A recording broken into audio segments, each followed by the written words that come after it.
Hello, everybody. Okay, there are 5 more stories. I'm going to try to get through these. Wilfred, Uncle's retainer. Justice came to the Royal Academy on the same day as Rosemine, now serving as Trogut's new attendant. I was actually thankful to have him here. He got Rosemine to take on the socializing work that had been piling up while she was away, meaning I could finally have some fun getting ready for the introductory tournament. He even gave me lots of advice that, what I should prepare a stack of papers on fake creatures and their weak points that he had compiled while gathering ingredients, and a list of unusual dinner strategies employed in the past. During a group battle, it's crucial to have someone overseeing everything from above and giving instructions. Justice began. Everyone needs to listen to that person without fail, which is what Rosemine was during their dinner game.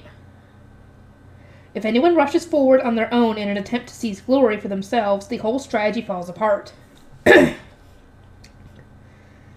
explanation was punctuated with a stern glare at Trogut, an apprentice knight who had resigned from serving as Rosemine's guard knight. According to my own knights, he had gone against Rosemine's orders during a match against Dunkelfelger and was generally known for acting rebelliously.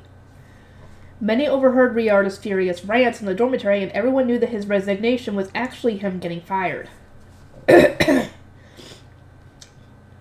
There had been a time when I had probed Trogut about being my own guard knight. He was Lord Bonifash's grandson and reasonably strong for his age. He had refused me in favor of serving Rosemine, however, which had made his recent resignation from her service all the more surprising. Sometime after Rosemine returned to Ehrenfest, Dunkelfelger sent us a request for a dinner rematch, which I accepted, and during the game, Trogut had flown straight toward the enemy. Of course he did. I remember thinking that he was brave and motivated, but given what Justice was saying now, and the displeasure in his eyes, it was starting to seem more likely that Trogut had only been focused on glory. Rosemine had apparently won our first game against Dunkelfelger using a devious scheme of some kind, but we hadn't come up with any clever tricks for the rematch. And with that our main powerhouses, Cornelius and Angelica, we were demolished more or less instantly. It hadn't even been a real match. Professor Roffin had been visibly disappointed, and his mood only seemed to lift when one of his apprentice knights said they could just challenge us again when Rosemine returned. Come on, don't tell him that! After the match, Trogut was made to return to Ehrenfest. He had only come back to the dormitory today, and was obvious from his dejected expression and the fact that Justice was now attending to him that his family had given him a stern talking to for resigning as Rosemine's guard knight. It couldn't have been easy for him, considering that Lord Bonifatius would have been among them. Rumor had it that the old knight commander was prone to using his iron fist whenever he was scolding someone. I'm just glad that Trogut managed to get through all that alive.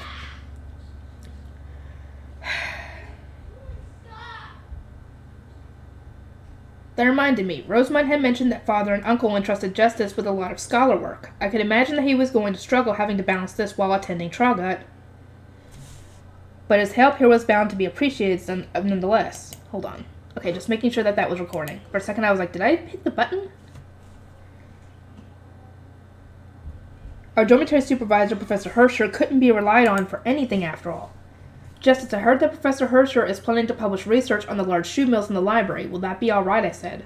These magic tools were the heirlooms of old royalty, and I was cautious of another fight starting over them.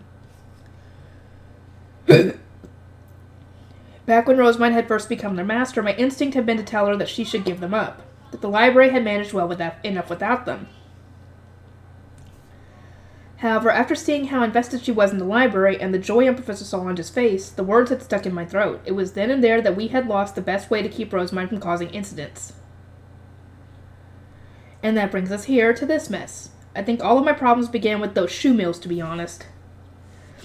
Rosemine had needed to make new clothes for the magic tools as their master. Professor Herscher had gone on a rampage. Defending ourselves against Dunkelfelger had led to a game of dinner, and then that had resulted in socializing with the prince. I wanted to think things a lot more slowly and carefully from this point onward. Justice stroked his chin as he considered my question. I can't imagine it being too much of an issue, but as Lady Rosemine has a meeting with the prince tomorrow, I will ask her to consult him. His permission should assuage your fears. Sounds good. As far as I was concerned, there was nothing better than getting rid of a potential source of problems. All of my time spent with Rosamund had taught me that preparation was key to everything, although Rosamund herself often acted so abruptly it led straight to errors. I expect the apprentice attendants will struggle the most during this year's introductory tournament, Justice said. You think so? I heard they consistently have the least work out of anyone to the point where they barely have anything to do at all. Huh, that takes me back, Justice replied, his eyes crinkling in a smile. I remember apprentice attendants saying the same thing when Lord Ferdinand first joined the Royal Academy. Oh, how they suffered. They suffered? What in the world did Uncle do? The same thing he ended up doing again and again, come first to class without batting an eye. It seemed that Uncle had started attending the academy when Father was in his final year, meaning there was a short period when there were 2 Ehrenfest Arch2 candidates. Father had expertly managed the favor of students, while Uncle had perfectly dealt with the preparations, making them an excellent duo. Lord Ferdinand excelled so much as a student, and Lord Sylvester was dead set on inviting Lady Florencia that, well, many circumstances overlapped. That year, during the introductory tournament, Ehrenfest received far more visitors than usual, Justice continued. His face then clouded over as he said, the situation ended up being too much for Ehrenfest's apprentice attendants. Our duchy's space was thrown into chaos. All the attendants who had come along with the students were told to help out, but even then, we eventually ran out of tea and sweets. In the end, our apprentice attendants were ranked the lowest out of all the duchies. You and Lady Rosamund are both here this year, so you're starting trends. The greater duchies have their eyes on you, and the prince is involved. I expect the chaos to be even greater than it was back then, Justice warned, causing all the apprentice attendants in earshot to pale at once. You'll need to prepare 3 times as much tea and sweets as you currently have planned, and you will need to have the students' attendants ready and waiting to serve visitors at any moment. 3 times as much? The apprentice attendants asked, looking suspicious. Justice shrugged. It's up to Lord Wolfrid to decide whether he takes my advice. That is his decision, after all. His discussion, after all. I examined Justice for a moment, then turned to the attendants and said, do as he says. After witnessing all the disorder that Rosamund caused without even being here, I'm confident that we can't rely on our past experiences. It's in our best interest to listen to someone with proper expertise. Upon hearing my announcement, the apprentice attendants all turned serious and started redoing their plans from the beginning. Justice oversaw things, all the while being the someone with proper expertise I was referring to. It was only the next day that we learned about Uncle's retainer gleefully cross-dressing and walking around the Royal Academy as Rosamund's retainer. From there, people started to pity Traga for being stuck with such a weird attendant. Ha ha ha ha. Now, Justice is awesome. But yeah, Traga deserves that embarrassment. And more. Rosamund was bad enough, but now there was Justice as well. In an unusual twist, it seemed that Uncle liked to surround himself with weirdos. Oh wait, Uncle's weird too. Yes, he is. Weird loves company. I clapped my hands together in realization and then felt a strange chill run down my spine for some reason. Oh god, that was easy. Hannelore, Ehrenfest's tea party. Ehrenfest had announced its plans to hold a large-scale tea party with all the other duchies, and our invitation arrived the moment Lady Rosamund returned to the Royal Academy. It couldn't have arrived any sooner than this, of course. Ehrenfest had a female Arch2 candidate, and it wasn't an option for an Archnoble to invite Arch2 candidates from other duchies in her place. Lord Wolfrid could have hosted the tea party, but I believed that he was busy with male socializing. How loathsome, Lestalot grumbled. That fake saint declined our duchy's request. Hannelore, you have no need to participate in this tea party. According to him, since Ehrenfest had thus far only hosted tea parties for middle and bottom-ranking duchies, there was no need for Dunkelfelger to participate in this one. I considered this tea party to be a pivotal moment for me, however. Dragoner, the goddess of time, was granting me her guidance at last. In her infinite mercy, she had finally afforded me an opportunity to apologize to Lady Rosamund, whom I had failed to catch so many times before. No, brother, I replied. I intend to use this opportunity to meet Lady Rosamund properly. He shrugged and relented, but only on the condition that I brought his retainer cantrips with me to the tea party. I suppose that, despite his complaints, brother shares my endless curiosity about Ehrenfest. Of course, I accepted my brother's proposal. Attending the tea party was more important than anything to me. Lady Hannelore, Professor Roffin said, I do ask that you challenge Lady Rosamund to a dinner rematch at the tea party. There was a hint of desperation in his eyes, indicating that he hadn't yet given up on the idea. I furrowed my brow. Has their dormitory supervisor, Professor Herscher, not officially refused the proposal already? Professor Rothman had sent his request to Ehrenfest as soon as he found out about Lady Rosemine's return, but Professor Herscher had naturally refused him. Lady Rosemine participated in the duel for the library's shoe mill only because she is their master, she had said. She is not an apprentice knight, nor is she qualified to play Ditter, so we cannot agree to a rematch. This response had left Professor Rothman grief-stricken. No matter how you looked at it, though, Professor Herscher was completely in the right. I am told by my scholars that Lady Rosemine is busy with socializing. Surely she does not have the time to spend on dinner, I said. Ehrenfest had already turned down my private request for a personal tea party. Apparently they had received invitations from Prince Anastasius and Klassenberg's Lady Eglantine, so they didn't have time to spare. It seemed there were many duchies who wanted to form bonds with Lady Rosemine, who had introduced more trends this year than anyone else, but the requests for tea parties had all been turned down. To make up for this, Ehrenfest had expressed their interest to host a tea party themselves for everyone to come to. Thus, although my inquiry about a personal tea party ended in refusal, they held no ill will toward me. I shall be off then, brother. Don't let your guard down under any circumstances, Hannelore. This may be a tea party, but we don't know what methods Ehrenfest is going to use. Cordula, cantrips, stay on alert as well. Could you turn that down? My brother was quite the worrywart, according to his apprentice scholar Kentrips. He had apparently spent much time trying to figure out how the both of us could attend the tea party together, despite the fact that Ehrenfest was only accepting one participant per duchy, due to the sheer number of duchies being invited. I can hardly imagine Lady Rosemine being someone dangerous, though, I muttered. It was true that my knowledge about her amounted to little more than occasional glimpses during our lessons and a brief exchange with Lord Wolfried, but I simply couldn't believe her being the villain my brother seemed to assume she was. Our apprentice knights had only nice things to say about her, claiming that she hadn't grown arrogant even after snatching victory from the jaws of defeat, and that she was judicious enough to understand both her foe's strengths and her own weaknesses. Dunkelfeger has always valued strength above all else. I only hope that Lady Rosemine isn't being troubled by Professor Rothman's incessant messages. It was third bell when I exited my dormitory and started toward Ehrenfest's tea party room, walking quickly but not too quickly. Upon our arrival, Cordula touched the face stone attached to the door marked 13, ringing the bell to announce that we were here. It opened slowly to reveal Lord Wolfried, who welcomed me inside. Lady Hannelore, thank you for coming. I thank you ever so much for inviting me, Lord Wolfried. I truly have been looking forward to today. I was sure that I had arrived particularly early, but when I entered the room,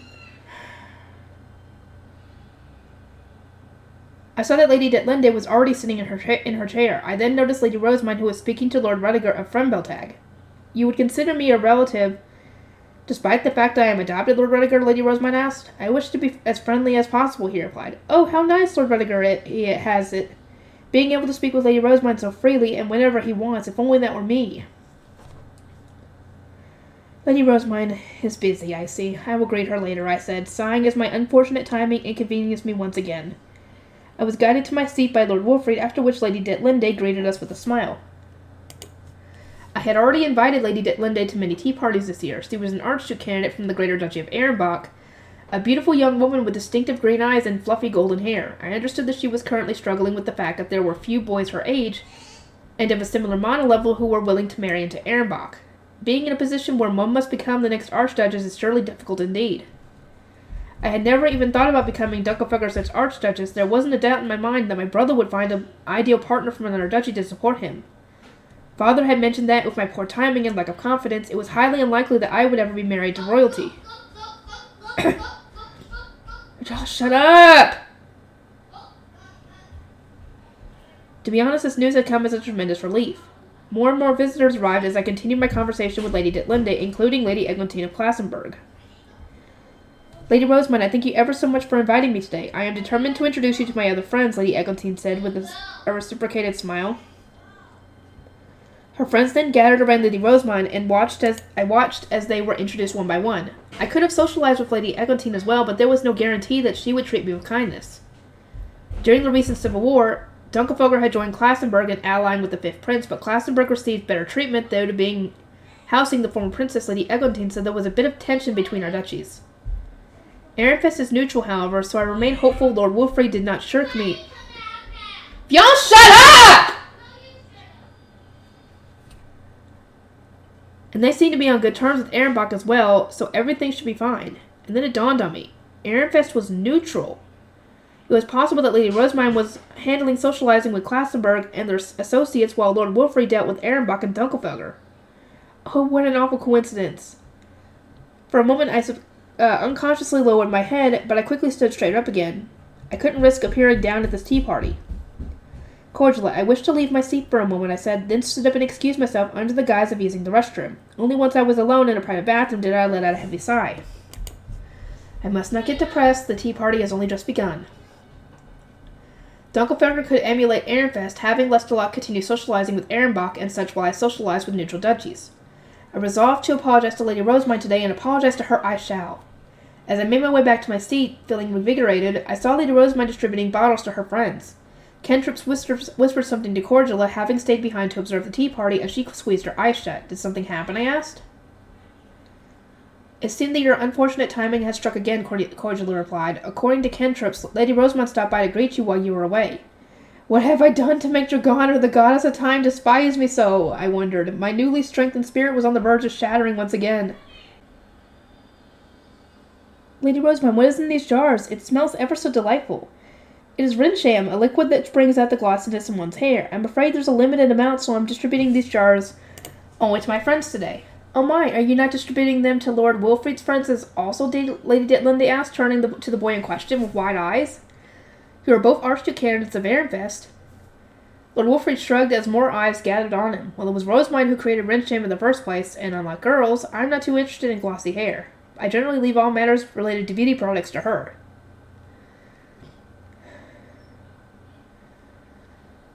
I knew from a conversation with Lord Wilfrid that Rinsham was a popular product, and Ehrenfest used to make one's hair shine. I also knew from talk among the other students that Lady Rosemine was the one spreading it. That said, this is my first time hearing that she was the one who had created it.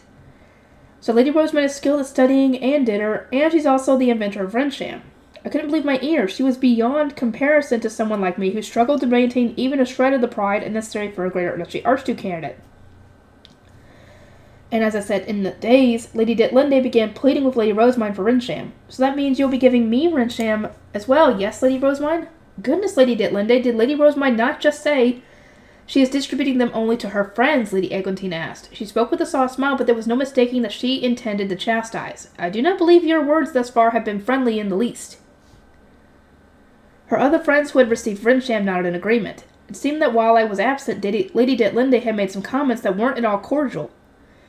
Lady Ditlinde immediately came to her own defense, asserting that Lady Rosemine was in fact her dear cousin. I had no idea you viewed me as such a precious family member, Lady Ditlinde. My apologies. If you would have me, then I welcome our relationship as cousins, Lady Rosemine said with a smile, presenting her with a small bottle of Rinsham, which she eagerly accepted. I was impressed with how graceful Lady Rosemine had dealt with the situation. She had very blatantly relented to stop the unpleasant exchange from dragging out any longer. However, almost immediately after this was resolved, other girls began to crowd around Lady Rosemine, asking for bottles as well. She doesn't have a lot more. Do you not want one of your own, Lady Hannelore? Cordula asked. I wish to be friends with Lady Rosemine, irrespective of Rinsham, I said. I will greet her once they have moved on. And so I decided to wait until the conversation had moved past Rinsham, not wanting to seem like I was after material goods. I couldn't apologize for my brother's actions immediately after receiving a gift, else it wouldn't seem so genuine. Soon enough, the topic shifted from Lady Eglantine's hairpin to the graduation ceremony. Now was my chance. I made my way over to Lady Rosemine, my hands clasped in front of my chest, as I repeated a quick prayer in my head. May Dragana, the goddess of time, offer me her divine protection. Lady Rosemine, Lady Hannelore, there's something I want to ask you, Lady Rosemine. I looked at Lady Rosemine, who had now been helped down from her chair by her attendants, and realized that I was quite obviously taller than her. I was often told that I was short for my age, and this was my first time meeting a classmate shorter than me. There was a horrible feeling in the pit of my stomach that Lady Rosemine might already dislike Dunkelfelder after my brother's actions and the dinner match, so it came as quite a relief when she looked at me with a smile. I must finally apologize to her for my brother's actions, then we can become friends. I clenched my fist and opened my mouth, but before any words could come out, I thought it important to greet you properly, Lady Hannelore, Lady Rosemine said. It feels like we've been just missing each other all day. Of course, I was so eager to apologize that I almost forgot to greet her. Her timely remark had stopped me from committing a humiliating blunder, and even now she looked so calm and composed. I was so ashamed of being such a poor Archduke candidate that I wanted to hide away in my room. But despite feeling so depressed on the inside, I managed to keep things together and greet Lady Rosemine. The only problem was that she was now looking at me with concern.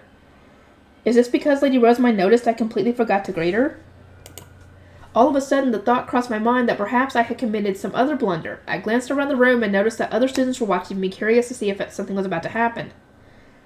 This realization made the blood drain from my face. My apology was a personal one that needed to be delivered in private, since my brother had no intention of offering a formal apology himself.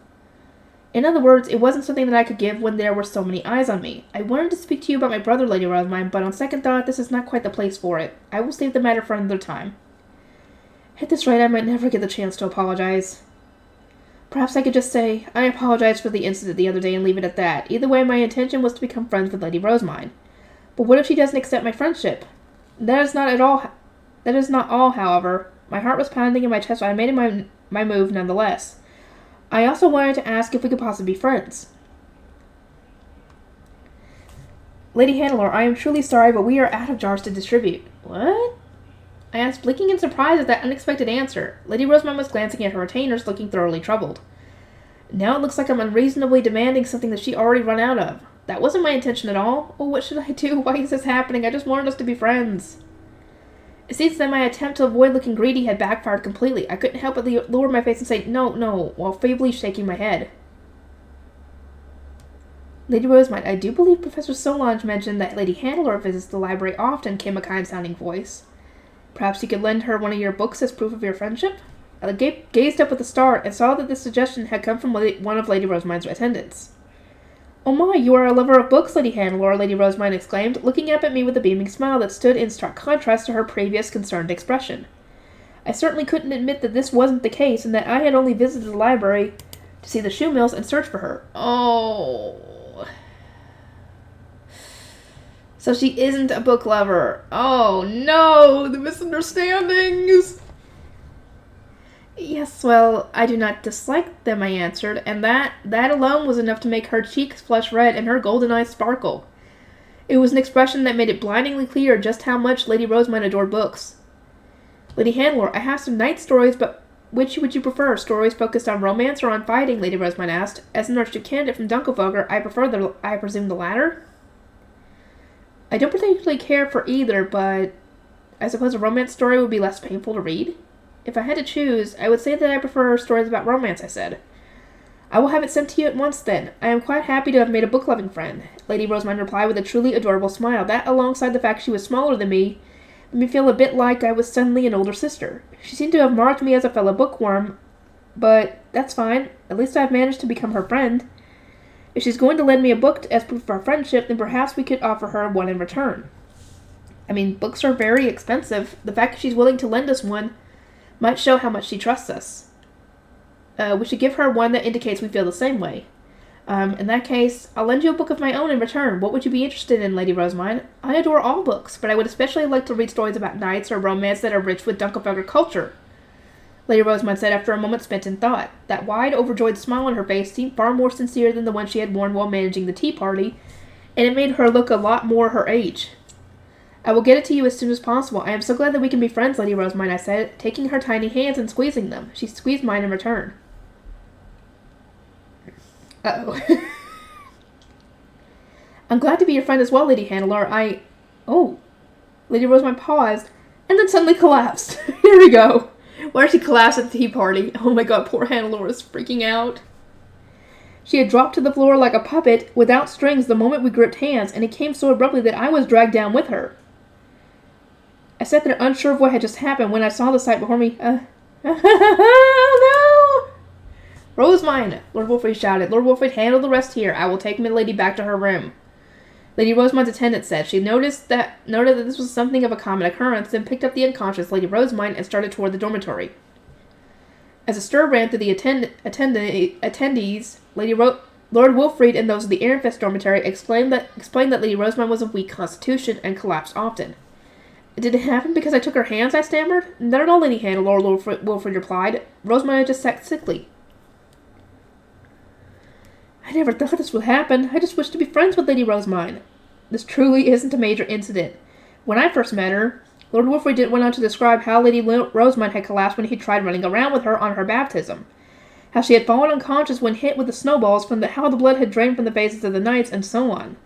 He was trying to console me by emphasizing how common this was, but the sight of Lady Rosamine crumpling right in front of me was burned into my eyes. I could still see her limp hand sliding out of my touch. In the end, Lord Wilfrid escorted me back to my dormitory and explained the events of the tea party to Professor Roffin. He did apologize to me for the shock of the situation before taking his leave. Come again, cantrips? I almost don't believe it. Handler felled the foul saint with a mere touch? Well done, sister. You're fit to be a Dunkelfelder Archduke candidate after all. Lord Lestalot, please listen to my report without bias, cantrips said. Yes, brother, I added. Listen to him properly.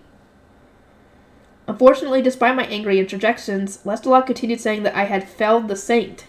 How had he managed to interpret Cantrip's dry, honest report in such a twisted way? He didn't care about reality in the slightest, nor did he give any consideration to my feelings. He couldn't have been more different from Lord Wilfrid, who had even revealed shameful moments of his past to console me. If only I could have Lord Wilfrid instead of my brother.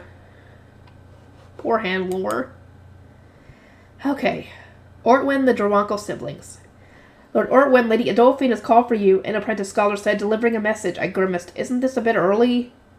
The scholar raised an eyebrow and gave me a half-smile, likely having anticipated my response. All Archduke candidates are in a similar position. Securing meeting rooms has been a struggle since before the fellowship gatherings. Sister had summoned me the moment we returned from the fellowship gatherings. Although we were siblings of the same mother, it was forbidden to have someone of the opposite gender into your room within the dormitory. So I was being summoned specifically to a meeting room. Our half-siblings and adopted siblings were doubtlessly similarly gathering those of the same mother to plan how to handle this term at the Royal Academy. I feel that things are even more bloodthirsty here at the dormitory than they were at the castle. Drawankel had notably more Archduke candidates than any other duchy, since it was tradition for the Ob to adopt any child with enough mana and skill before they entered the Royal Academy. In other words, on top of the children from his first, second, and third wives, there was also no abundance of adopted ones. This naturally led to those who were raised under the same mother forming defensive alliances. On average, there's at least one Archduke candidate per grade, which is a lot. I couldn't believe how few other duchies had at the same fellowship gathering.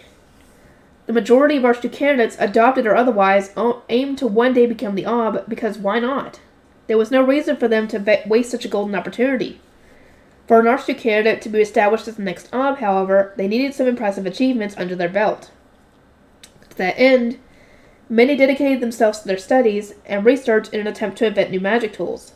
Retainers followed the wills of their lords or ladies, so the grades of the duchy went up overall, which had ultimately led to Drawankel being known as the duchy that used knowledge as its weapon.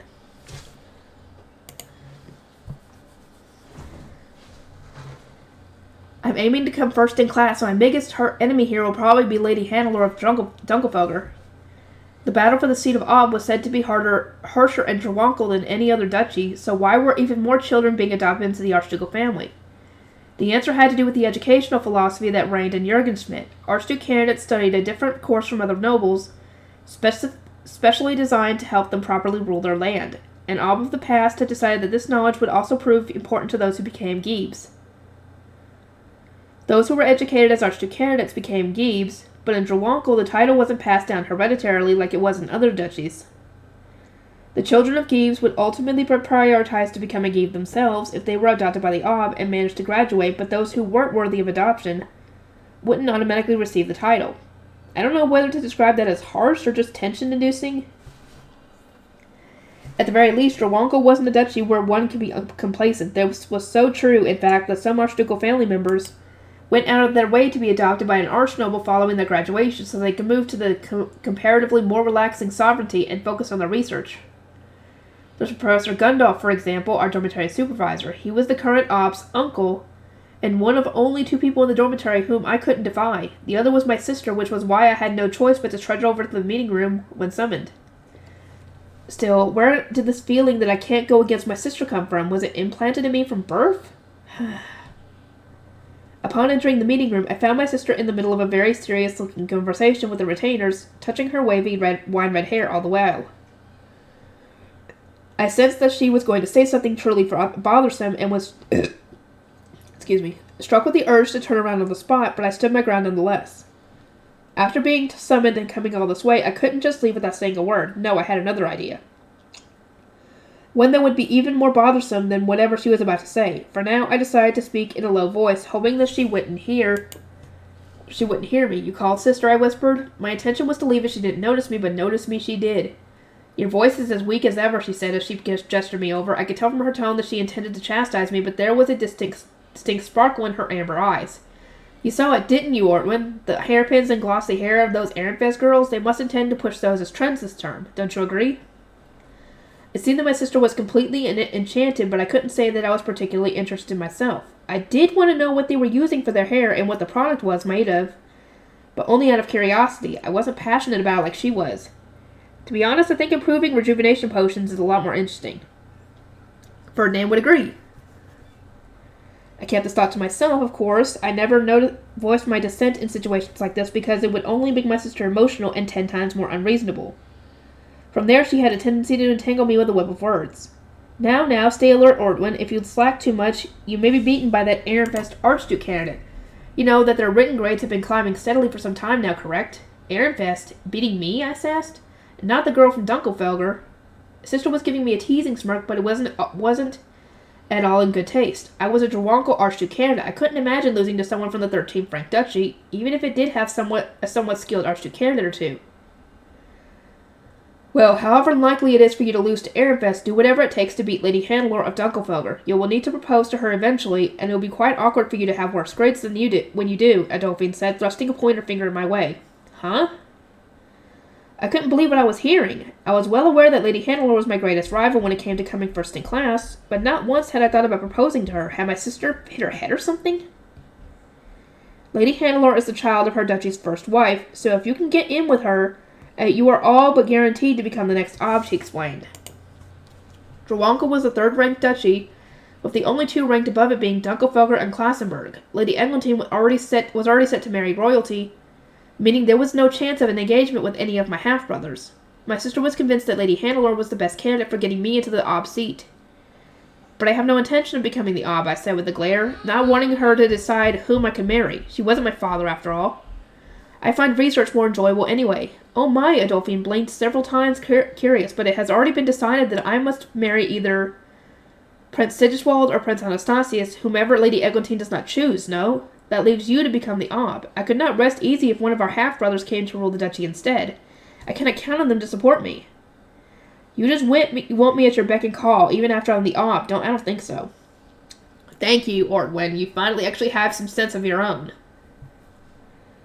My sister Adolphine was highly respected both within the duchy and in the Royal Academy. She was a serious student with excellent grades and a trustworthy, diligent personality. But that was just her public image. On the inside, she was a completely different beast. I really wanted everyone else to understand how I felt being dragged around by her, but at the same time, I could see why she was so concerned. Anyone would rather have a closer family member in power. In any case, all eyes will be on Ehrenfest this year, Adolphine said. They even have 2 Archduke candidates in the same grade. They're first years and soon to be your classmates. Learn all that you can about them, Ortwin. I understand the importance of gathering intelligence, sister. Soon after I made such a confident declaration, Lady Rosamine returned to Ehrenfest.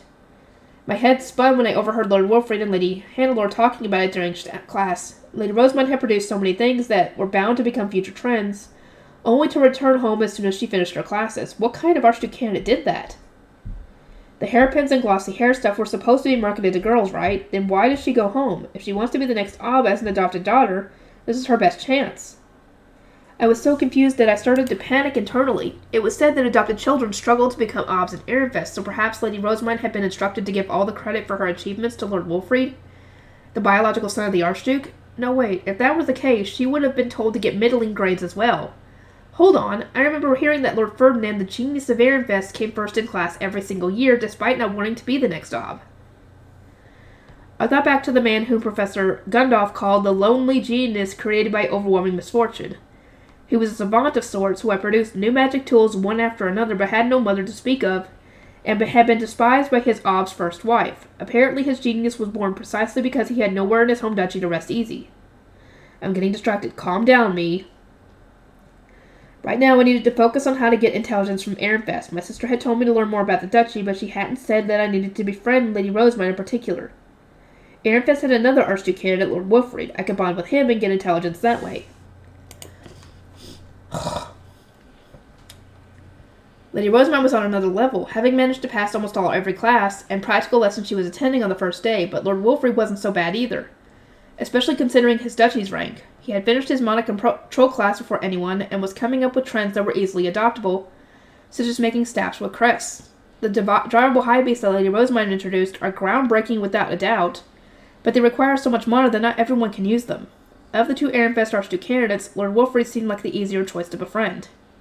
In short, sister, I've been talking to Lord Wolfrey during class, and the two of us are on good terms, I said, having been summoned to a meeting room to report on my findings from thus far. You may still struggle to invite Lady Rosemine to one of your tea parties, though. Adolphine shook her head. Listen, Ortwin, if you're going to be friends with either of them, pick Lady Rosemine. She is a monster of a first year. Despite having missed 2 very crucial years of development in a Dereve, she has introduced many impactful trends and is almost guaranteed to come first in class. It boggles the mind, really. You think she's the most likely to win, too, huh?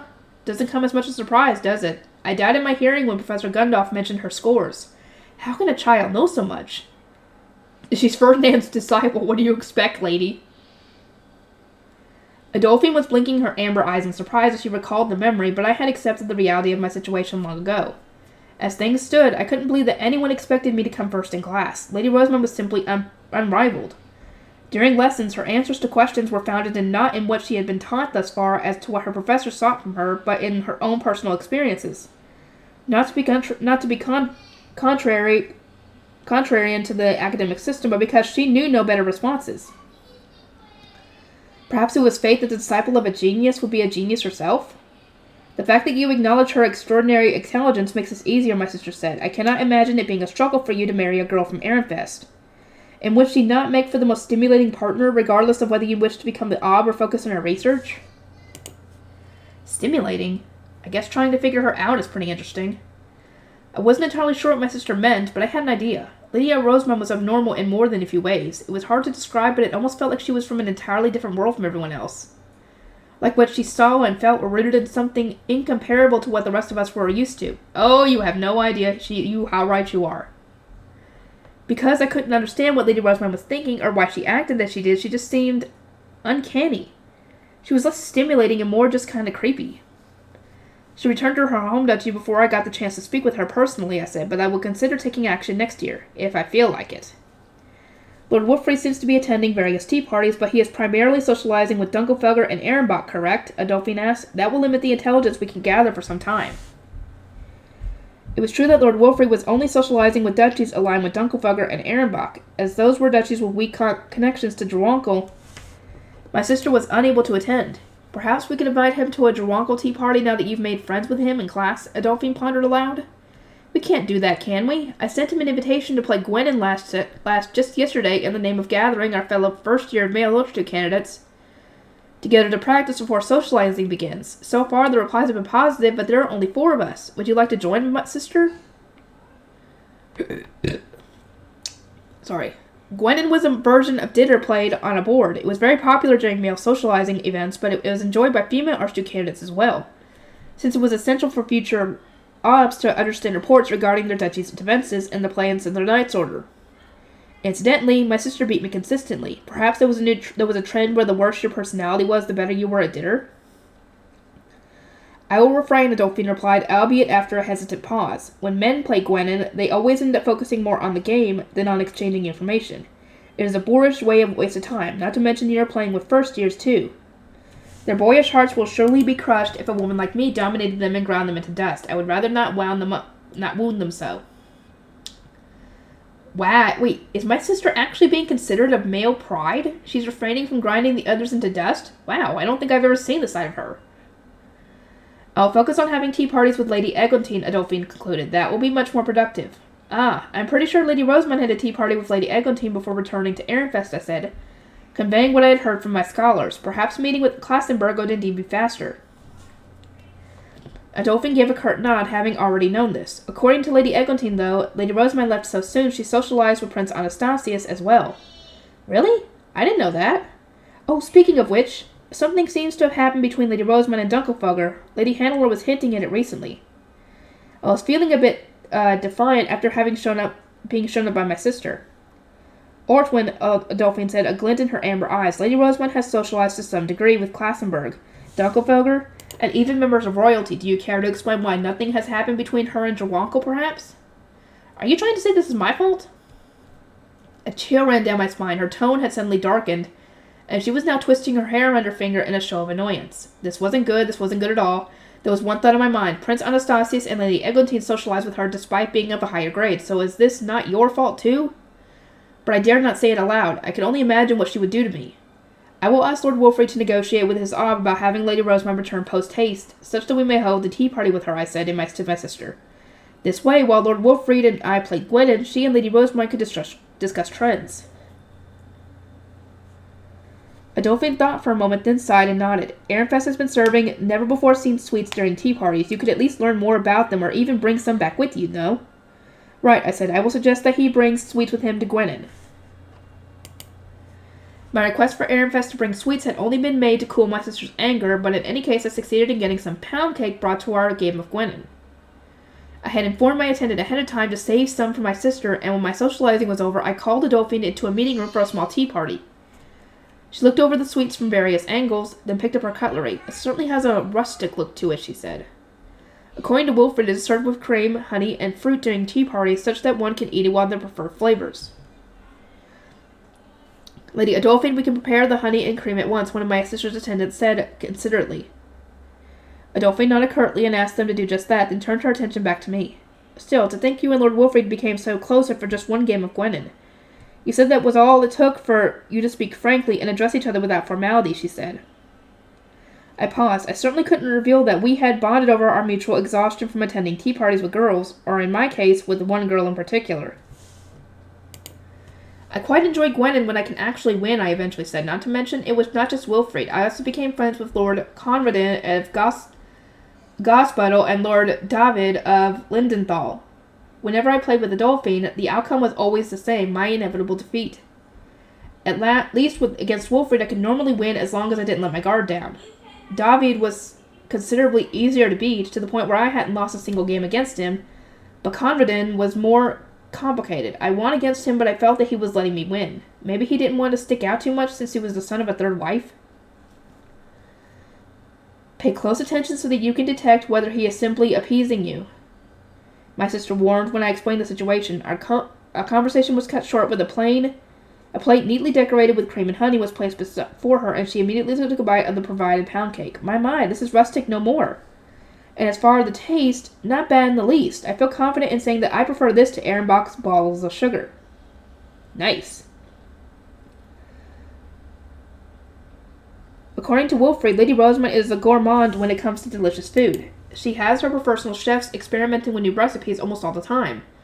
This so-called Pauline flavor is the most basic form, and in truth, there are many others to choose from. Many others, Adolphine repeated, looking intently at the pound cake on her plate, as if she didn't understand me. Ortwin, when will Lady Rosamund be returning? Did Lord Wolfried say anything? He said that her return is being decided by the Ob and her guardians, and that had it been up to him, Lady Rosamund would have been back by now. He too is urgently awaiting her return.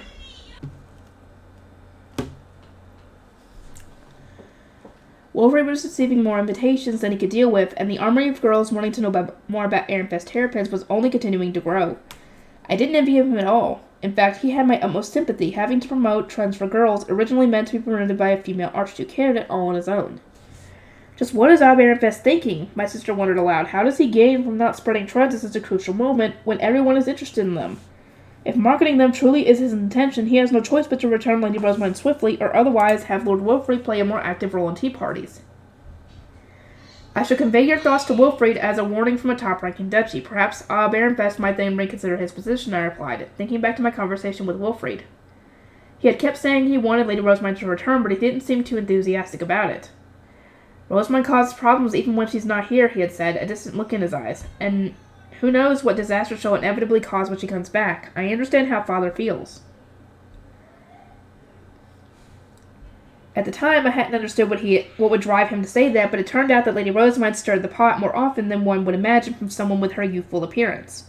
A shudder had run down my spine as Wilfrid started listing off all the problems she had caused, and those were just the ones that had taken place in class. It was easy to imagine that she was causing even more trouble elsewhere. Marrying Lady Rosamund? I can't imagine it. Nope, not me. I didn't want to marry someone who was somehow even more bothersome than my sister. And for that reason, I immediately removed Lady Rosamund from a list of viable marriage partners. Yeah, good for you. The interducty tournament was on the horizon, which meant socializing season was coming to an end. I was busy focusing on my preparations for the upcoming event when I received a summons from my sister. I entered the meeting room that I was asked to go to and inhaled sharply when I saw that it was clear of retainers. Adolphine very rarely held such private talks. The last time we had attended a family discussion without retainers like this was when her marriage to royalty had been decided internally without her input. I still remember her crying. If they need a Jawanko woman for their political marriage, won't any other Archduke candidates do, she had asked. You were chosen because you were the daughter of my first wife. Adolphine, you must understand. I understand that only my status matters over not my own thoughts. Dreams are hard work. My sister hated it when her worth was determined not by her own power, but by her age, status, and her duchy's rankings. She had wanted to win the seat of Ob with her own two hands, not be married off to a prince. That said, while it was now set in stone that she would marry a royal, it was not decided which prince she would take. It was an insulting scenario where Klassenberg's Lady Eglantine would pick the next king, while sister would be left with whoever lost. Of course, Adolphine had no choice but to accept the situation. That much was inevitable for a political marriage. That was an important union that would bind Jawanko to royalty, and so that order was coming from Ob Jawanko himself. There was no escaping it. It was afterward that she started incessantly prodding me about becoming the next Ob. Apparently, Lady Eglantine was a former princess whose family had been assassinated during the Civil War. The previous Ob Klassenberg had allied with the current king in retaliation, hoping to avenge her and return her to royalty. Lady Eglantine had been on the winning side of the war, but her family's assassination meant she was still sensitive to conflict. She was most likely to choose the older Prince Sigiswald then. Everyone knew that Prince Anastasius was head over heels for her, but choosing him would inevitably lead to fighting. Adolphine had told me all this with a defeated expression that showed she was resigned to marry Prince Anastasius. So what happened this time then? Sister? I said. She didn't say anything in response, which was an unsettling first. Instead, she held out a sound-blocking magic tool, her expression hard, and her lips pressed together in a thin line. I accepted it, feeling nervous. It seems that Lady Eglantine has chosen Prince Anastasius, Adolphine said. It came up confidentially in today's tea party. Prince Anastasius? Does that mean he's going to be the next king? It's rare for your prediction to be wrong like that, sis. No, Prince Sigiswald is still taking the throne. Prince Anastasius came of his claim to prove that his love for Eglantine is pure. To prove that he is not marrying her to become king. What? The very idea was baffling. Lady Eglantine had more royal blood coursing through her veins, and the future stability of the country depended on her birthing successors. Wasn't that why Adolphine had been forced into the humiliating and agonizing situation of taking an undecided partner? This is the result of Prince Sigiswald obsessing over the throne, while Prince Anastasius obsessed over Lady Eglantine, my sister continued. It seems that Lady Eglantine pleaded with her family, saying she did not want to ignore Prince Anastasius' feelings, but that she also did not wish to cause war by accepting them. And so, Prince Sigiswald got the throne. Prince Anastasius got the woman he loved, and Lady Eglantine got peace. They were all set to live happily ever after. You said that you would feel terrible marrying Prince Anastasius, knowing that he loves Lady Eglantine's sister. So is this not perhaps a boon of sorts? As you are marrying Prince Sigiswald, you will now be the first wife of the next king. If only things were so simple, Adolphine said, her usual triumphant self now completely replaced with a dark and clouded expression. Prince Sigiswald cares deeply for Lady Nahalach, whatever. He was bound to treat Lady Eglantine well, no matter how little she meant to him, since she was absolutely necessary for his becoming king. But what about me? Well, this is a political marriage. I cannot imagine royalty mistreating Jawanko III. I said, Lady Eglantine was on another level, but it was unthinkable that my older sister would be neglected. I told her that she was overthinking things. Yes, you are surely right. He will treat me as a normal fiancé from this point onward, she said with a weak smile, and it was only then that I realized something. Not once had my sister received any special treatment from her potential suitors. Only both princes had sent Lady Eglantine gifts and honeyed proposals in the hope of winning her heart of the throne. But neither had done anything for Adolphine. She was being treated as though she were just any other noble. That sucks. As my sister was not yet officially engaged to either prince, it was not an absolute requirement that they greet her or send her gifts. But surely they could have shown her some consideration while she was stuck waiting for Lady Eglantine to make her decision. Everything will change for the better once you are formally engaged, I said, putting aside the anger that was boiling up inside me, and instead attempting to cheer up my sister. She gave a half-hearted giggle and another weak smile before then let out a heavy sigh. I will surely be compared to Lady Eglantine, but from now on, no matter what I do. And not only that, but I will also have to stand above a former princess turned archduke candidate from Klassenburg the First, a girl who regularly came first in class. I never expected to become the next king's worst wife. This surprise is most unpleasant. I cannot help but feel my future is bleak.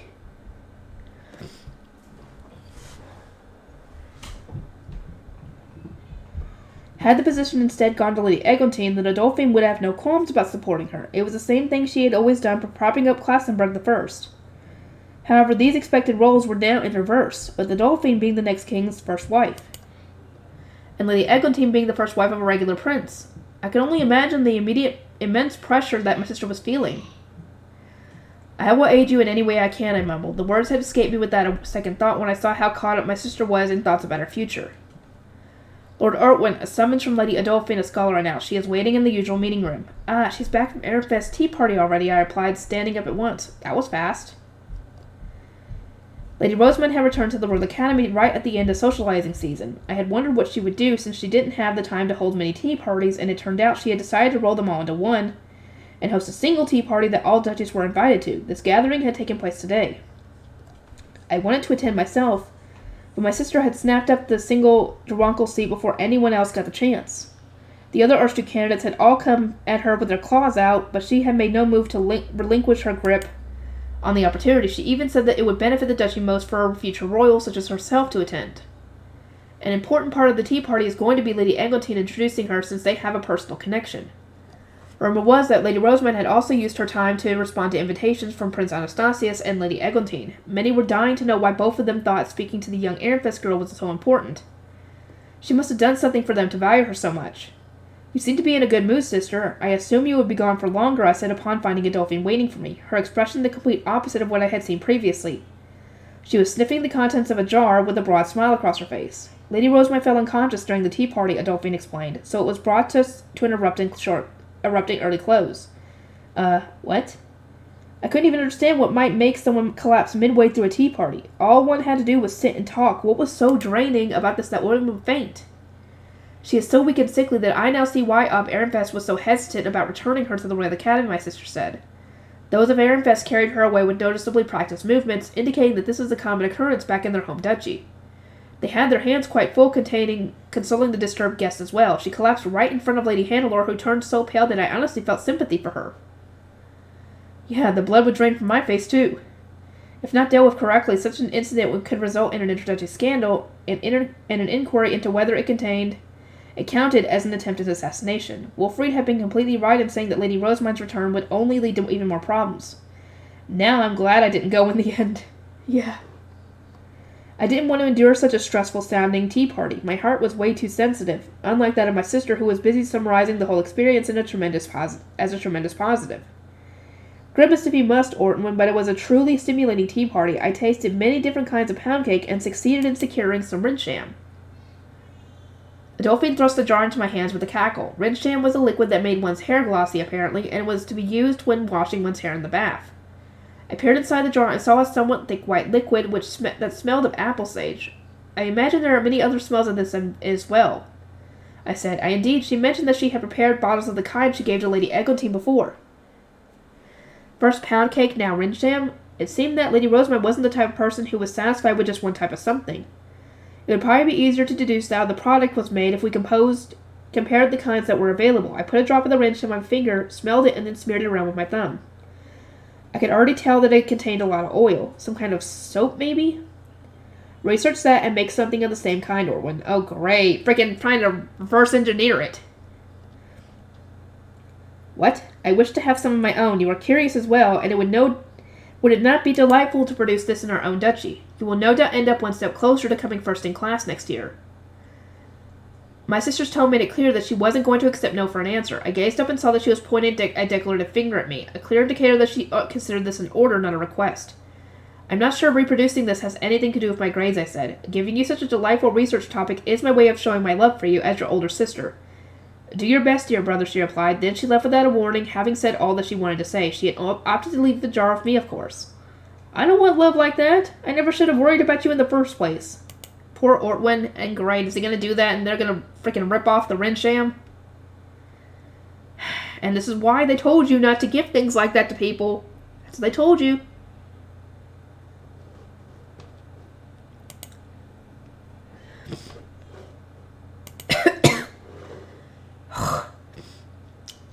Hannelore, Ehrenfest Books. I sent Lady Rosamund a get-well message after she collapsed at the tea party, but no positive news came back to me. In the end, I spent about 3 days sick with worry about her well-being before the Interduchy tournament began. The Interduchy tournament was the busiest event of the Royal Academy, and the day when Donkelfelger was more united and riled up than ever. One could tell how enthusiastic we were just by the fact that almost every knight in the duchy came to watch, even save for the bare minimum needed for communication. It was very stifling. On the morning of, I went downstairs to prepare and saw the knights who had teleported over drinking Vise and started trying to rouse the apprentice knights. The dining hall already stank with alcohol. I furrowed my brow in instinct, at which point the knight commander spotted me and broke into a smile. He looked so young that it was hard to believe he was in his mid-40s. Oh, Lady Hannelore, good morning, he exclaimed. I hear you defeated Lord Ferdinand's disciple the other day. I shook my head as fervently as I could and said, That's not true, Commander. I did nothing of the sort. It must have been my brother who told him this nonsense. Despite my best efforts to explain what really happened, my voice didn't reach anyone. Highshitz, the Knights Commander's nephew, and his archnigh even started praising me, saying it was an impressive feat to have defeated the disciple of the Lord Ferdinand. His praise made the other knights join in, and soon enough they were all cheering my name. It was an enormous misunderstanding and awful slander against Lady Rosamund. I simply wished to be friends with Lady Rosamund. She is very, I wanted to say, sickly and faints often. Before the words could even leave my mouth, Highshitz gave a firm nod of agreement. Dinner makes the greatest friends out of your greatest enemies, he said. I am glad you understand this as well, Lady Hannelore. That is not what I meant. Highshitz viewed Lord Ferdinand as quite the rival, having been in the same grade as the master tactician of Ehrenfest. They had competed at every opportunity since their 3rd year, when they could start participating in dinner games, and Highshitz had always ended up losing. Those who spoke of their exploits at times used the word frenemies to describe them, apparently. Am I the only one under the impression that Lord Ferdinand thinks nothing of Highshitz? He probably doesn't. Father, uncle, came the voice of an apprentice archnigh, the second son of the knight commander. We were no match for Lady Rosamund. She utterly trounced us with her plots, but when she claimed victory, she did not boast. Rather, she praised how coordinated we were during our battle. Oh, that's interesting. Lord Ferdinand's disciple managed all that? I simply cannot wait for the Interduchy tournament now. Tell me, what schemes does she employ? The apprentice archnigh eagerly began to explain while all the knights in earshot listened with such interest. Incidentally, Highshitz and the knight commander's wives were sisters with an age gap, and while Highshitz and the apprentice archnigh were actually cousins, their relationship was more that of an uncle and nephew. This was all the better to keep the hot-headed knight's order under control. I turned my back to the discussion and swiftly exited the dining hall, not wanting to listen to yet another retelling of Lady Rosamund's plots. I was so familiar with the story by this point that I could practically recite it verbatim. I never intended to defeat Lady Rosamund, not once. Highshitz and the knight commander had both been looking forward to seeing Lady Rosamund at the Interduchy tournament, but she had ended up not attending so that she could rest. She had apparently regained consciousness last night, but was still too unwell to move. To think she was absent despite coming first in class. Perhaps, like me, she lacks the divine protection of Dragonor, the goddess of time. Lady Rosamund came first in class, and she has the mind of a plotter, the knight commander mused aloud. Is it just me, or would she make a perfect wife for Lord Lestalot? Oh, boy. He would not want that. Agreed, Highshitz replied. I can only hope that our duchy would one day look beyond strength and scheming as the most desirable traits for an archduke's wife. Father, uncle, I'm sorry to say that Lord Lestalot and Lady Rosamund did not seem to be on particularly good terms, the apprentice art scholar noted. Thank you. That's fine, Highshitz said. As long as they keep playing dinner together, they'll come to understand each other for sure, just like Lord Ferdinand and I did. I had heard that Highshitz had given his Dunkelfelder cape to someone as proof of his defeat. Perhaps that someone was Lord Ferdinand. That's where that came from! That's where that came from. I was wondering why his cape was blue. Now we got information on that. Thank you. Lady Rosamund was absent for the graduation ceremony the next day, but she at least seemed to recover after that. I sent her a letter expressing my thoughts, and soon after Ehrenfest lent me a book. This book, I said, feeling the blood drain from my face as Cordula handed it to me. Cordula, could it be that Lady Rosamund knows I am not too fond of reading? You are overthinking things, milady. She addressed you as a book-loving friend at the tea party, so I find it highly unlikely that she knows. Is that so? I was still worried despite my head attendant's reassurance. It seemed to me that Lady Rosamund would only lend me such a thin book if she thought I would be unable to read thicker ones. Milady, it is best to stay optimistic when considering these things. Embracing pessimism will see you trapped in a never-ending spiral of negative thoughts. This book is thin enough that even you should not struggle to read it all, and if you pay close attention to its content, you should find it easy to discuss with her. That is true, I replied, accepting Cordiala's encouragement. I picked up Lady Rosemine's book and noticed it had no cover. Instead, the front paper was made of unusual paper that seemed to have real flowers in it. This paper is fairly white and thin, unlike the paper we normally use. It even seems to smell different. Perhaps that is Ehrenfest paper, Cordiala suggested. I seem to recall the apprentice scholar saying that Ehrenfest students are using some new paper. It seemed that even paper was strange in Ehrenfest. I opened the book and started flipping through it when, oh my, I cried out despite myself. What is it, milady? This book is written in modern vernacular. It's very easy to read. Dunkelfegger's books were so old and often used such complicated vocabulary that trying to decipher them was a time-consuming ordeal. Lady Rosemine's book is, in contrast, was simple enough that even someone as inexperienced with reading as I could breeze through it. The contents were what I had requested as well, night stories centered around romance. They were entirely unlike Dunkelfegger night stories, and each made my heart throb as though I were listening to a minstrel. Accompanying the text were wonderful pictures showing scenes such as a handsome knight fighting for the female archduke candidate that he loved and was offering a faystone to propose to her. This book couldn't even be compared to the Dunkelfegger tomes consisting of nothing but letters. I can hold the book in one hand, its pages are easy to turn, the language is modern and straightforward. To think that reading could be so enjoyable. I think I understand why Lady Rosemine fell in love with such a hobby. Had I been born in Ehrenfest, perhaps I would not have such a distaste for it. Nice! You converted her! I wrote my thoughts in the book in a letter, and the first time in my life I actually wanted to read another. I was struck with the feeling that I would never tire of reading Ehrenfest books, no matter how many there were. I am overjoyed to see you so enthusiastic about reading, milady, but did you not promise to lend a book to Ehrenfest in return? Cordiala asked. She was right, and that realization snapped me back to reality. I needed to choose a book for Lady Rosemine to borrow, but I didn't even know what books Dunkelfegger had. What should we do, Cordiala? Do we have any books fit to lend to Ehrenfest? The duchy has such high literacy status. Perhaps you could ask your family? The graduation ceremony was over, but my parents were still in the dormitory. They were due to return to Dunkelfegger tomorrow. I picked up Lady Rosemine's book, exited my room, and started down the hall hoping to explain that we were lending a book to Ehrenfest in return for the one that Lady Rosemine had lent me.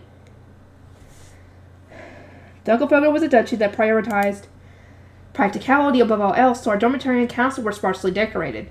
Vast expanses of white were broken up only by things colored blue for our duchy, and since this dormitory was only ever used in the winter, it had an exceedingly cold feel to it. If only Dunkelfegger had a greater flair for the artistic, I said. The dormitory would feel a little warmer if we at least had some sculptures or our duchy's color were red. This dormitory was constructed many generations before buildings were decorated with statuses and the like, so that cannot be helped, Cordiala noted. If you are so concerned, perhaps you could decorate it yourself, my lady. Whenever other duchies invited me to tea parties, I tended to be overwhelmed by the fanciness of other decorations. I truly loved admiring it all. But when it came to the actual decorating process, I had no idea where to start or how to bring everything together. Memories of my fervent battle to redecorate my room immediately came to mind. Everything had ended up a disjointed mess, and not even 3 days later I had simply put everything back the way it had been before. No, I cannot do that, Cordiala. You are so mean. I see no harm in making an attempt nonetheless. Just as you found a book that you can read, perhaps you will find decorations that suit you. Well, Father noted, you certainly seem to be in a good mood today, Hannelore. He beckoned me over when he noticed me enter the parlor, having been discussing something with Mother and Lestalot. Father, Mother, Lady Rosemine of Ehrenfest lent me this book, I said. It was a pleasure to read, and now I wish to read other Ehrenfest books as well. Oh my, you wish to read, my dear Hannelore, Mother asked. How rare. You should read it too, Mother. It's a very wonderful collection of night stories. I walked over to her with the book clutched affectionately to my chest. Ehrenfest night stories, Brother said, making no attempt to hide his grimace. I trust that the knights in question aren't uncouth villains who make their way through devious plots. Shut up. No, Brother, these stories are of wonderful knights and grand romances. Love stories, then. How weak, he said, with a decisive snort. I turned my back to him and presented the book to Mother, who shared in my initial surprise and examined it carefully. This is the book? Indeed, Lady Rosemine lent it to me herself. So it is unmistakably an Ehrenfest book. It is thin, light, and very easy to read. Huh. Is their duchy incapable of something as simple as creating a paper cover? Lancelot asked. Mother shooed him away at once and started skimming the book. This certainly is easy to read, Mother eventually said. The language is modern and uncomplicated, and the book is even filled with beautiful illustrations. Ehrenfest must have been formed too recently to have any books written in proper languages, my brother interjected. How pitiful. They do not even have a history. Lancelot, I am talking with Hannelore right now. Could you quiet down, Mother said with a smile, silencing him. They must have hired an exceptionally skilled transcriptionist. The handwriting is beautiful and almost suspiciously consistent. You could learn much from them, Hannelore. That said, this paper certainly is unusual. It feels different from any I have touched before. It is called Ehrenfest paper, and to my knowledge, it was only recently invented, I explained. I am told that their apprentice scholars have been using it at the Royal Academy this year. I see. Mother gazed down at the book without another word, as if deep in thought. Ehrenfest books are new and wonderful, aren't they not? I promised Lady Rosamond that I would lend her a book in return. I turned to my father. She said that she wishes to read Dunkelfelger night stories, but what should we give her? Lancelot's eyes gleamed. This is a good opportunity to show that fake saint what a real book is like. We should give her a proper volume, not something shoddy and cheap like the one she gave us.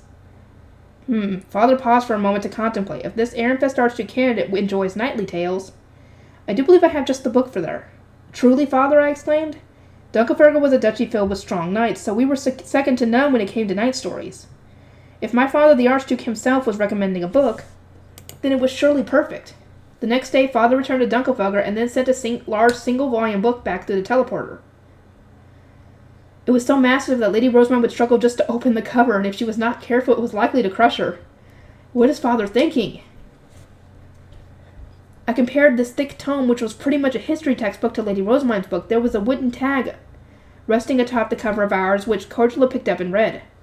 Ehrenfest is competing with the new, so Dunkelfelger will compete with the old, which our opponents cannot replicate. Cordula said, that is what is written. I do not wish to compete with Lady Rosamond. Why is everyone so insistent on us becoming rivals? It is not obvious at a glance that I can't compare to any regard.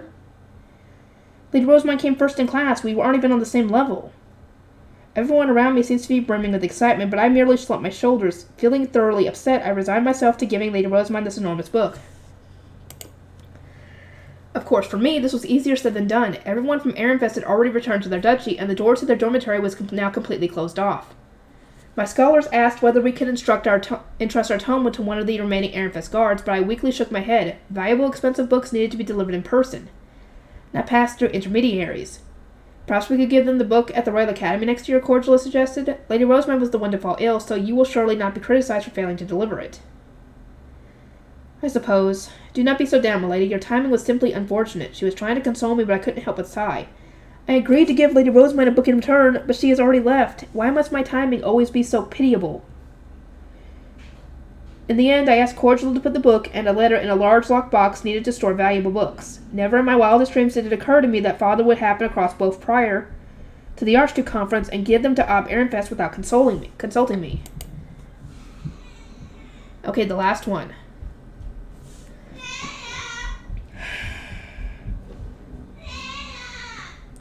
She's upstairs!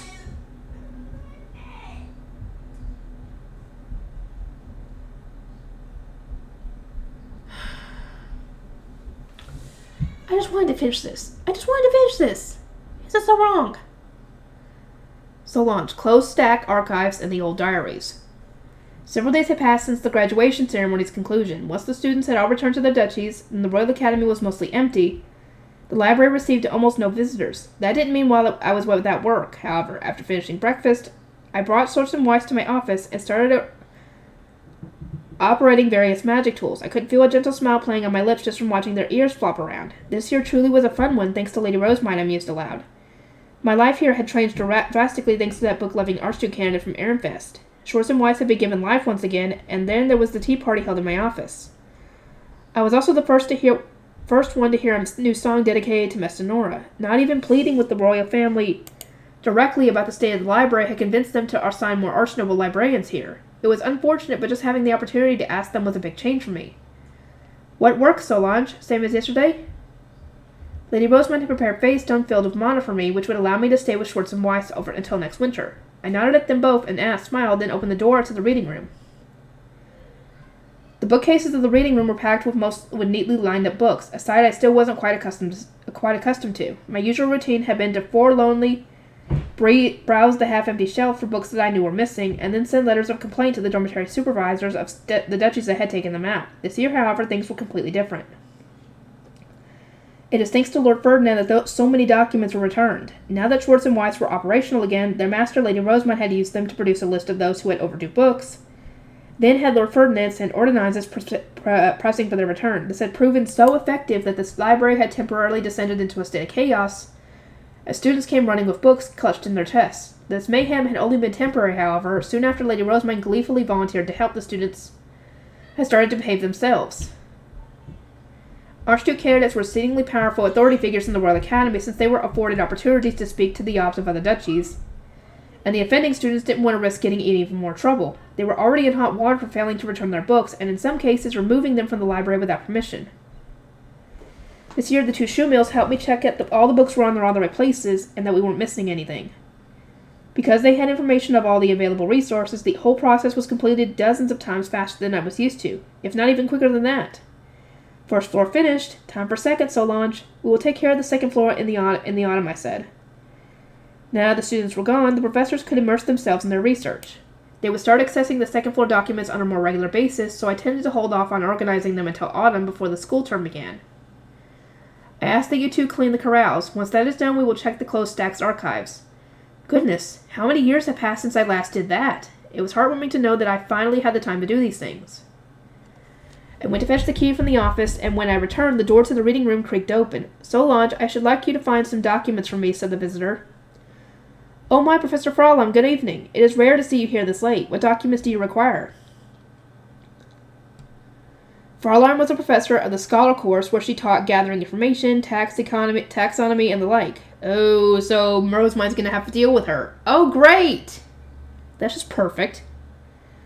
One could say that scholars worked more closely with the library than did any other profession, but this was the first time that Fraulein had even asked me to find documents for her. Do take me to one of those archives of yours, she said. I wish to learn more about the written lessons of Clemens or my predecessor. Oh, did you not say previously that you do not need to see them? It wasn't unusual for a class syllabus to change dramatically when a new professor took charge. As one professor left, documents on their syllabus were either stored in one of the closed stack archives, if a new syllabus was being introduced, or left in the reading room for their successor. If not, I had consulted Fraulein about what to do with them when she was first assigned to her role, and she told me to put Clemens' documents away as she intended to teach entirely new lessons. I have grown used to teaching here in the academy, Fraulein said. I believe now is a good time to retrieve the work of my predecessor and adopt any good ideas I might find. That is truly splendid. There are many who struggle to obtain books after returning to their duchy, and upon coming of age, their daily workload prevents them from learning new things. Indeed, these lessons are a precious opportunity. Rather than having the students focus on passing their exams on the first day, I am of the opinion that they should learn more and gain more knowledge, Fraulein said passionately, her sharp voice ringing in my ears. Ooh, nobody likes that voice.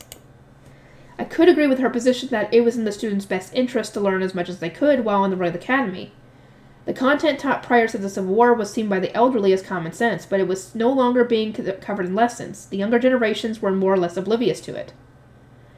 Recent graduates were apparently struggling quite a lot, as they would start work only to discover that there was a significant gap of understanding between them and their senior co-workers. I am moved by your passionate spirit, Professor Fraulein, but the third archive where the documents are stored can generally only be entered by librarians. My sincerest apologies, but I must ask you to wait here in the reading room for a moment. I'll return with them at once, I explained. Schwartz, Weiss, we are going to the third archive. And with that, I started walking down the hallway opposite my office, leaving Fraulein in the reading room. In broad terms, there were 3 closed stack archives in the Royal Academy's library. The first archive was in the central building rather than the library itself, and to enter, one needed a key entrusted to the professor of the Archduke candidates course by the royal family. Inside were documents and teaching materials used for the course, as well as magic tools best not seen by any non-Archduke candidates. As a men noble, I had never been inside myself. I simply had a copy of the key in my care. The second archive had an entrance on the first floor of the library's reading room. It was for storing aged, rarely needed documents, and it had mostly recently been used by a group of students from Ehrenfest. They had wished to see old documents related to previous interduchy tournaments, so I readily obliged them.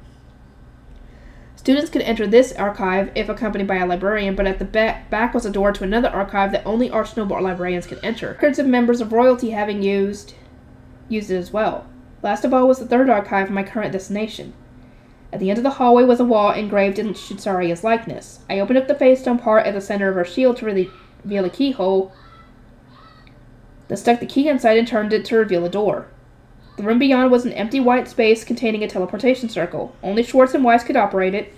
So, in the past, whenever someone had asked me to access the archive, my response had been for them to ask royalty about making the two shoe mills operable again. Of course, nobody had ever done so. They feared incurring the royal family's wrath. Pray, Solange, O Mestanora, goddess of wisdom, O ye who seek all the wisdom in Jurgensmith, I offer up my learning as a guardian of knowledge. I seek your blessing to touch upon the knowledge that Shitzaria protects. As I prayed, the bracelet I had been given upon becoming a librarian began to glow. At the same time, the face stone of Schwartz and Weiss's heads shone with light, and a magic circle appeared a short distance above me. It slowly descended, and by the time it reached the floor, I was in one of the storage archives. How many years has it been since I was last here? I wondered aloud. The third archive was where the documents and research results of those executed as political criminals were stored. Such resources would rest here until the wheels of time turned, and they were needed once again. Among them was many exceedingly old and rare documents. But the archive was made such that they could not be taken out until a librarian confirmed that they would not be stolen by contemporary authorities or disposed of. Schwartz, Weiss, please look for Clement's documents, I said. Student-made lecture notes will do. I cannot yet take out his own personal documents. As the two shoe mills began their search, I started checking out the magic tools in the archive. The preservation magic tool in the reading room have stopped for mana-saving purposes, but these... I thought back to the pained voices of the archnoble librarians who had once been my co-workers. Please, Solange, you will be the only guardian of knowledge left. We don't know how many of us will be purged. All we know is that you will surely be safe since you're from Klassenburg. You must preserve as many documents and as much information as you can. All these men and women who will ultimately be executed despite having committed no crimes, you must keep their memory alive and carry the knowledge they created in the future. It was right after the fifth prince won the Civil War and was crowned the next king. Werkstock, a massive duchy that had allied with the fourth prince, had not been pleased with the results of the war and conspired to take the king's life, driven by the belief that he will not be able to commit any wide-scale execution. Once he was dead, the throne would go only to the fourth prince, who had been imprisoned in an ivory tower. That was no longer their goal. Those from Klassenburg were infuriated when they found out about this plot, as the same mindset had resulted in the third prince being assassinated immediately after his victory. Soon after, the duchies that had allied with the fifth prince united to ensure that he was not soft on the losers. Because of their influence, it was decided that the fourth prince would not just be imprisoned, but executed as well. The winning duchies also began to discuss purging the losing duchies responsible for Jurgensmith's descent into chaos, starting with Werkestock. The king had apparently voiced his concern on many occasions, stating that a purge on such a tremendous scale was too much. His supporters did not listen, however, and simply reminded him that his life was at stake. In the end, the king rethought his position when a group of rebels kidnapped his newborn daughter and threatened to take her life unless he surrendered the throne to the fourth prince. Soon enough, even those who would normally have received a fine at most for being indirectly associated with the criminals were instead executed. It was a violent and terrifying time, and anyone who appealed to reason by saying that things were being taken too far was immediately suspected of colluding with Werkstock. Werkstock's higher-ups were naturally executed, as were the archducal couple and their children for supporting the fourth prince. The purge thus extended to those from Werkstock who had become citizens of other duchies through work or marriage. It even became a crime to accommodate those from Werkstock or exchange intelligence with them. The execution of the Royal Academy's archnoble librarians had taken place because of an incident where documents containing valuable intelligence were lent to Werkstock nobles. In the first place, it most likely wasn't a librarian from the Royal Academy who lent out the ancient construction documents within the palace library. But the royals didn't care about that whatsoever. The librarians had made no attempt to resist when they were told their fate. They had asked only for a few days to settle their affairs and prepare for their work to be handed over. We cannot allow the results of so many people's research to disappear forever, simply because they were born in the wrong duchy, they had said. We must move on as many documents to the third archive as we can while we still have time. The librarians did not weep. Instead, they dryly accepted their executions and focused on getting the work of professors being executed and documents related to Werkstock into the third archive. There, for my benefit, they drank as many rejuvenation potions as they could stomach and filled Schwartz and Weiss with as much mana as possible. We are guardians of knowledge. We offer the wisdom born in Jurgenschmidt to Mestinora, they had said to me. Solange, we leave the rest to you. And then they were all gone. I remembered all this as I walked through the archive, then my eyes fell on a number of old diaries sitting on the shelf. They had been written by the executed librarians or were rekept here to ensure their preservation. I picked one up, feeling nostalgic. That too, Solange? Another for Fraularm? No, I intend to read this myself, I told the two females. They are the diaries of our other librarians. I made my way out of the third archive with the old diary in hand, locked the door behind me, and then went straight to my office rather than the reading room. A morose smile crept on my face as I put the key away and left the books on my desk. It felt as though the clock had turned back to a happier time. The reading room, Solange, books to lend. At the shoemail's prompting, I returned to the reading room and delivered the study guides from the third archive to Fraularm. I expected more, Fraularm said, her lips twisting into a dissatisfied frown as she thumbed through the resources. Oh my, are these not study guides written by students, Solange? I am specifically interested in the documents that Clemens left behind. Unfortunately, this is the most I can lend you, I replied. He was executed for political crimes. Ah, so none of his documents remain. Very well, I shall take these. Fraularm handed the study guides to Schwartz, who then carried out the standard procedure for her to borrow them. I couldn't help but sigh in relief. I returned to my office, having told Schwartz and Weiss that their work for the day would be over once they finished cleaning the corrals, then sat down at my desk. My fingers trembled slightly as I opened one of the old diaries. I recognized the handwriting, and one fond memory after another came to mind as my eyes traced the familiar characters. Come on, we need to hurry with our preparations. Royalty's going to be here soon. Opening door, milady. Just a bit more, we'll be returning to the sovereignty once the Archduke Conference is over. Work done, milady. In the past, the Royal Academy's library would close after the Archduke Conference, and everyone would move to the Palace Library. Now, however, there was so much work for me to do here that I could no longer afford to leave. It seemed that the Palace Library was suffering from a lack of staff as well, although I only knew this through letters. I sincerely hoped that the librarians there were doing well. I only got to see them once every number of years. My mind continued to wander as I thumbed through page after page, and soon enough I finished the final entry. The last page was dated the day before the librarians had been taken to the execution grounds. But nobody who read it would guess that. The librarians really had continued to dryly record their workdays until the bitter end. Solange, live on and protect this place. I expect that your job will get much, much harder than it ever has been. Welcome the new librarians who serve in our stead. Indeed, as guardians of knowledge, our birthplace has no meaning. All that matters is one's respect for humanity's wisdom. They had entrusted me with Schwartz, Weiss, and the library, but I had not been able to protect them all on my own. The two shield mills eventually stopped working when they ran out of mana. I was forced to decrease the number of active magic tools, and it became more of a struggle to get borrowed documents back on the shelves. But now Schwartz and Weiss were working with me again. Lady Rosemine's prayers to Mestinora had produced the lights of a blessing. I wondered how moved my fellow librarians would have been had they been able to see life return to the shoe mills.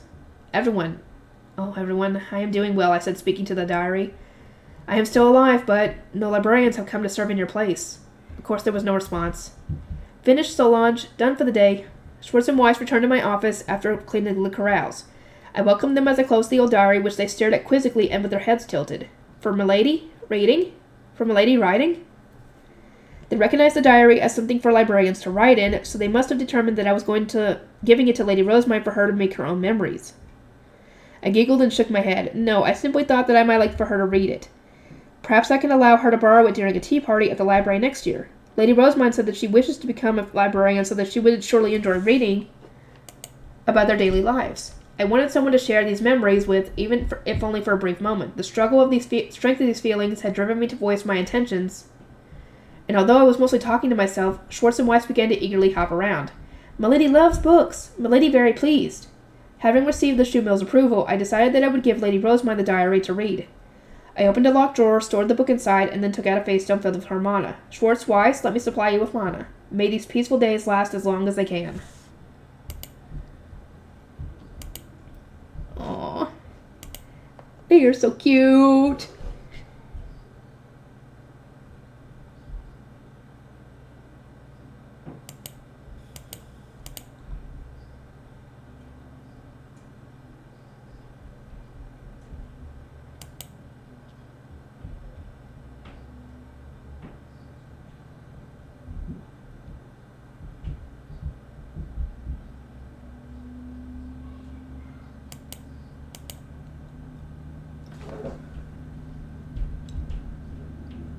Let's see.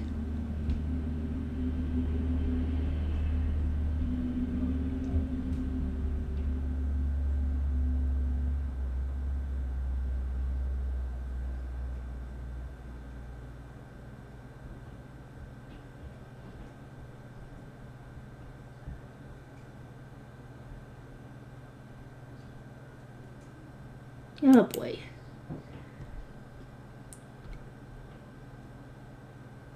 I am just anointed to read these. Oh, the Church of Rosemine.